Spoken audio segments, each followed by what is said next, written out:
بسم اللہ الرحمن الرحیم۔ حدیث نمبر 90، صحیح بخاری کتاب العلم۔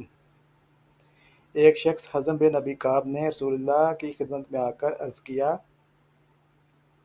یا رسول اللہ، فلاں شخص معاذ بن جبل لمبی نماز پڑھاتے ہیں، اس لیے میں جماعت کی نماز میں شریک نہیں ہو سکتا، کیونکہ میں دن بھر اونٹ چرانے کی وجہ سے رات کو تھک کر چکنا چور ہو جاتا ہوں اور طویل قرأت سننے کی طاقت نہیں رکھتا۔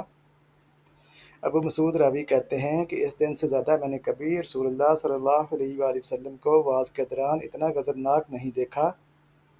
آپ صلی اللہ علیہ وآلہ وسلم نے فرمایا، اے لوگو، تم ایسی شدت اختیار کر کے لوگوں کو دین سے نفرت دلانے لگے ہو۔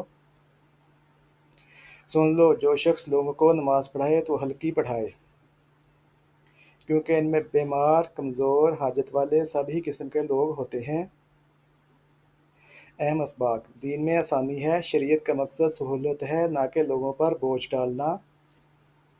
امام کی ذمہ داری: امام کو چاہیے وہ مقتدیوں کی حالت دیکھ کر نماز کو معتدل اور ہلکا رکھے۔ تبلیغ کا اسلوب: ایسا انداز اختیار نہ کیا جائے جس سے لوگ دین سے دور ہونے لگیں۔ رسول اللہ صلی اللہ علیہ وآلہ وسلم کی غیرت دینی: جب کسی عمل سے دین کی اصل روح کو نقصان پہنچتا تو آپ صلی اللہ علیہ وآلہ وسلم ناراضگی کا اظہار کرتے۔